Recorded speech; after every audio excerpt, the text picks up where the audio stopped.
and a very warm welcome to highlights of the 2009 Mitsubishi Motors Badminton horse trials. And despite the credit crunch, the Duke of Beaufort's magnificent park attracted a huge crowd and an awful lot of dogs to witness the 60th running of this great event. So the very last to go in the dressage, the very last to go of the competition, Flint Curtis, Oliver Townend, winners of the express eventing competition back in November in Cardiff. And Mike, this man was really on a mission. Yes, and the horse was in flying form too. Quite a lot of work has been put in with the help and support of the world-class performance team, and it really showed right from the word go. Oliver rode this horse for the first time at Badminton in 2006 and did a lovely test then and went on to finish third, which really put this combination onto the world stage. But here he went even better. The horse looking well and at the same time looking really sprightly, full of expression that was also very accurate. The two elements which a lot of riders find difficult in this new test, but it's only the second time it's been actually done in public. Oliver actually had done it on his ride, Carousel Quest in Kentucky, so not so new to him as some of the others, and he really made that experience count in what was again a very, very good test indeed, much above what we've seen him do on this horse before. So full credit to horse and rider for putting in that work and bringing it on the occasion it matters. Fine to put the work in, Jamie, but not always easy to do it actually when it matters. But this is a man for the moment, and he definitely has nerves of steel. Flint Curtis and Oliver Townend.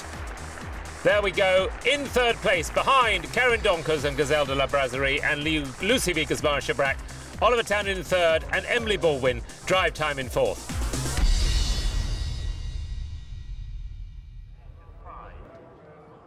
So, the last on the cross-country course. Oliver Townend, Flint Curtis, third after dressage. And this horse, Mike, a really good jumper. Yes, he didn't have a good year last year. He was so disappointed to miss out on the Olympic Games, but they weren't at their best, and he's got a point to prove. The horse looks better than ever now. Can he put it to the test here? Now, Oliver at the Hexagon Hedges. And he won the express eventing in November in Cardiff on this horse, and he went back to basics with the horse, particularly with his dressage, and it seems to be paying off. Yes, I think what's even more important, that the horse looks easy and free-flowing. That's what didn't happen last year. He looks fitter than he's done in recent performances, particularly last year, I'm talking of there. And as you see how quickly he's into his stride once he lands over a fence. This is definitely going quicker than we saw Karen Donkers a few minutes ago. Setting up now for the farmyard. He doesn't waste too much time in setting up. He's got a very good eye, Oliver. And again, smooth as silk. The boy is hungry and on form, and the horse too. It's a partnership that looks very much on song. You can't believe he's still only 13 years old, this horse. What was third here as a 10-year-old. So competitive and takes a flyer, but by going forward, he's able to ride on and get the distance. But this man can take the lead, Mike, because although he's on 40.5, the same score as Lucy Vickers-Mara and Chabrac, by the fact that if he gets round inside the time, he will take the lead. Well, you're right, because he's closer to the optimum time. But there will be, if he goes inside time, 3 within a fence with that show jumping to come. Karen Donkers is just a little bit more than a fence behind. The hunt servants go home. They've done their job. The last on the course. The crowd are still out there. This is going to the wire. Will Ollie get home in time? Big jump over the Wadworth barrels. Well, the elbows are going there. He's giving it everything. Now, probably the last big technical question. Irish Sport horse Huntsman's Close. Perfect bending line there to that very narrow corner and beautifully out over the solid gates. Jumps out as well as anybody. I must say his performance today has been much the best of his life. He was third here, remember, in 2006. That got him onto his first championship as an individual in the Worlds, and he didn't do himself any harm there. And then the following year, he was in the gold medal team in Pretoni for the Europeans. But a badminton in his CV would really put this man on the world stage for sure. He's well inside the time at this stage by those that have gone before him. We've got 15 inside the time at the moment. Is it going to be 16? And Ollie is cruising. He knows he's going to get inside the time. He plays it safe. He really has ridden a masterly round. And by virtue of being closer to the optimum time, he will be top of the leaderboard. But we've got 2 first and second on the same score. But this man is on top of badminton. Now, can he handle the pressure?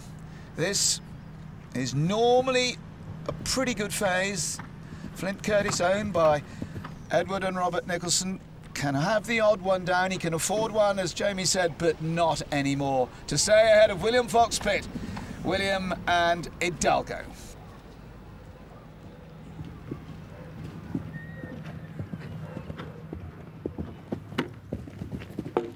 Hit a perfect rhythm.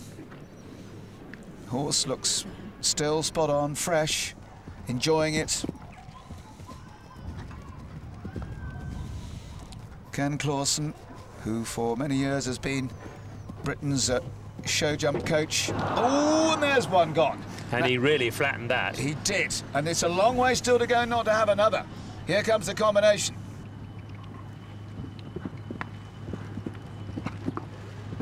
Kenny Clausen can take a lot of credit for a lot of the basic work, particularly in this phase with Oliver.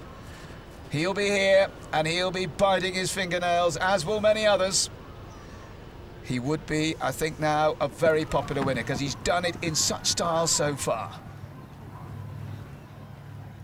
The planks. This could be his bogey. Oof. Now, the last. He's got to jump this to win his first ever badminton at 26-year-old. And he's done it. Flint Curtis and Oliver Townend are the Mitsubishi Motors champions, and they've done it in style.